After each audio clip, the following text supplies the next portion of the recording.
Hi, Adam Watson from the Chatham office of JMRD Watson. I'm filming this video on July 7th, and we wanted to take a moment to discuss what's been happening in markets. June's one of the biggest down months we've seen since the initiation of COVID. It first hit, and there's a few reasons for that. Interest rates have been going up very aggressively around the world, particularly in Canada and the U.S., and that's expected to continue again later this month. And that's caused a lot of concerns on whether it will create a recession and what rising interest rates will do for the economy. Recessions are always backwards looking. You don't know you're in one till you're in it, and the data says the economy shrunk, and it's possible that you're out before you knew that you were in it initially. With that in mind, we've had a slow downward move for most of 2022, whether the interest rate recession concerns or Russia going into the Ukraine, and that's led to a bear market in all U.S. markets, which means a decline of more than 20%. The end Nasdaq's been down more than 30, and a correction in Canada, which means a decline of more than 10%. Combining that, it's the worst start to a year ever for bonds with the rising interest rate, uh, and most bond indexes are down over 10% as well. So there hasn't really been anywhere to hide so far this year. Um, I'm being asked regularly, what should I be doing? And usually the answer is little or nothing. It's a good time to review your asset allocation to make sure that your risk mix is correct, and also to have a discussion with your advisor about any cash needs for the next while, because it could take time to recover, and you don't want to have money in the market that you need for living, or a purchase or a home build or something soon. But you don't necessarily need all your money today. That average retirement is 20 to 30 years. So I usually recommend that we know where 3 to 5 years funds are coming from in retirement, and then the rest can go out longer. It's a great time right now to also chat with your advisor and review, should you make your RSP contribution early, should you start a monthly contribution, or anything like that. In and behind the scenes, we've been reviewing our basket holding capital, taking some capital losses to adjust for opportunities that have arisen, and that's a great review chat as well.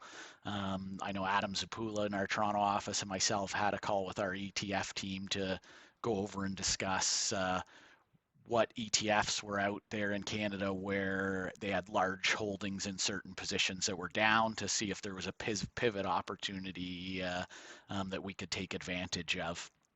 Um, and I'll say that's some of the advice I use in my own account. I get asked regularly, what are you doing in the downturn? And I'll say I have a different time horizon than lots of other clients, and I have a different risk tolerance than many as well. But I increased my monthly contribution. I adjusted the fund that it was in to one that is down, to an index that's down more. I made my RSP contribution early. I made it at the end of June, and then I bought one of our team's baskets so that I have our best ideas, and I'm getting the trades in a timely fashion. I also kicked out some names that weren't working in my account, and I rolled that into another one of our baskets. So it's an opportunity to reposition. You don't have to anchor and hold the same names that you've held before. Given we've had a change in markets, would you still buy that name today, or is there a better opportunity? Um, and to close, it's summertime, so we want to keep it a little bit lighter. So we always chat about books that we have read and will be reading. So I recently completed To Pixar and Beyond, which was very interesting book. Pixar is cartoon behemoth and a regular watching at my house. So it was a fascinating study into their launch as a tiny company with Steve Jobs at the helm, and a Disney contract that was very much weighing down the company's success, and how they managed through that, and being taken over by Disney and partnering with them to be the company that we know today. It's a great pairing if you've read the Bob Iger autobiography, to get the other side of the perspective of Pixar and the takeover. Um, and then the second book I finished was Jerry Seinfeld, Is This Anything? It was nice to have a break and read basically a joke book. It's all of the comedic bits that he's had for his 40 or 50-year career in comedy, and kind of telling his life story at the same time. So I enjoyed both those books a lot. Upcoming for me in the summer, in July and August, I like to read about college football to get me ready for the fall, and I was finally able to get a hold of a physical copy of the Junction Boys, which is about Bear Bryant's first team at Texas A&M. So I look forward to cracking that one soon. And then the other one is a John U. Bacon book, Overtime, about Jim Harbaugh's start at Michigan. Now that they've beat Ohio State, I finally feel like I can break that one out and feel good about where Harbaugh's leading things. So I hope everyone enjoys the summer and enjoyed this quick little video.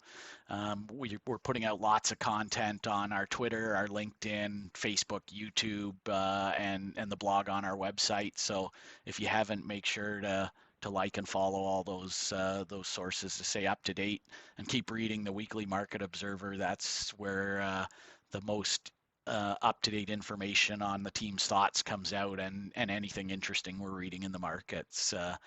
Have a great day and a good summer. Thanks. Bye.